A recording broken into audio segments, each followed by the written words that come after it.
The evolving global security landscape demands that Europeans address this issue together, declared German Chancellor candidate Friedrich Merz in an interview with German broadcaster DLF. He stated that he is open to negotiations with London and Paris regarding the joint use of nuclear weapons, but does not rule out relying on US protection. The sharing of nuclear weapons is an issue we need to talk about. We have to be stronger together in nuclear deterrence. We should talk with both countries, France and Britain, always, and in addition, from the perspective of supplementing the American nuclear shield, which we of course want to see maintained. Friedrich Merz, candidate for Chancellor of Germany, in an interview with DLF.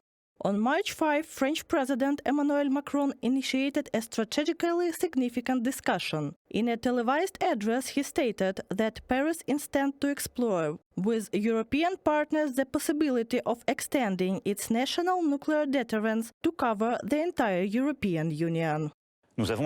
We have the most efficient army in Europe, and thanks to the choices made by our elders after the Second World War, we are equipped with nuclear deterrent capabilities. Since 1964, France has played an explicit role in preserving peace and security in Europe. But in response to the historic appeal of the future German Chancellor, I have decided to open the strategic debate on the protection afforded by our deterrent to our allies on the European continent. According to The Guardian, Germany committed to non-nuclear defense in several international agreements after World War II. However, it does participate in NATO's nuclear sharing program. Analysts note that this proposal marks a dramatic shift in Berlin's policy, as Germany has historically relied on US support for its security. Germany fully understands the potential future scenarios, particularly the aggressive actions of the Russian Federation. In this context, the nuclear component could serve as a deterrent weapon. Macron's statements serve primarily as a warning to both Moscow and Washington that neither Russian nor American nuclear blackmail has found support in European capitals. Poland is also closely examining Paris's proposal, confirmed Polish Prime Minister Donald Tusk. He emphasized that the financial aspect must also be considered. According to Tusk, around 14 billion euros per year are spent solely on maintaining the nuclear arsenal. Another key issue is determining who would have actual control over such weapons.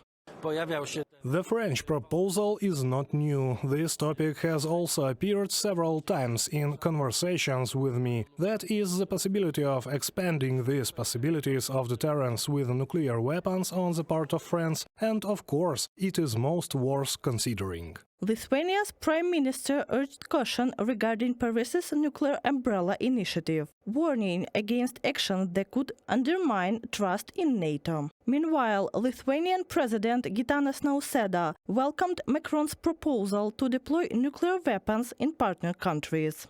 I think it's a very interesting idea, and we see to this proposal with high expectations because, nuclear umbrella would serve as really very serious deterrence towards Russia.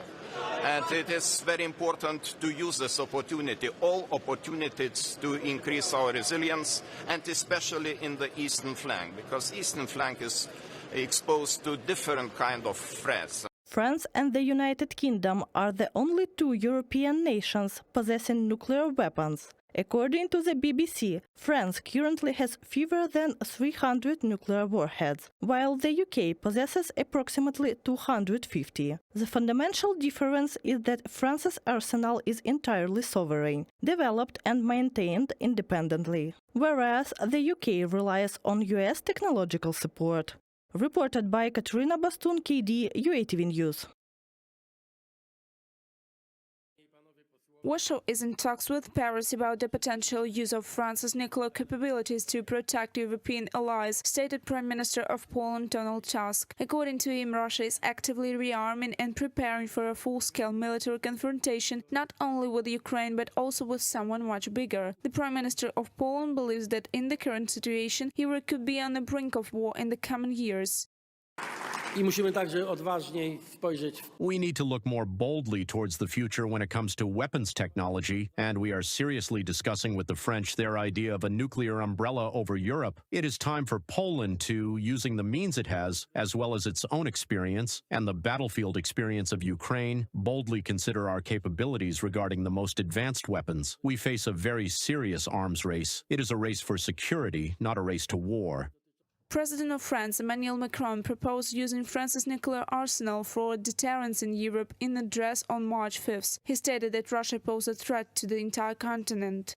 Notre dissuasion nucléaire nous protège. Our nuclear deterrent forces protect us. Since 1964, they have always played a role in maintaining peace and security in Europe. I have decided to initiate strategic discussions on protecting the entire continent using our nuclear weapons. The decision will depend on the leaders and commanders of European countries. According to experts, France had 290 nuclear warheads in 2023. 50 of them are mounted on air-launched cruise missiles. This can be carried by French multi-role fourth-generation Dassault Rafale fighter jets. France has the fourth largest nuclear arsenal in the world. Only Russia, the United States and China have more warheads. One way or another, if the U.S. were to reduce its presence on the European continent in terms of security, it would undoubtedly raise the question, who will provide the nuclear umbrella over Europe? And besides France, there are no serious alternatives. The UK is not an EU member, and part of its nuclear warheads are carried by American carriers, so it's not a fully sovereign solution. Therefore, France is the only option here.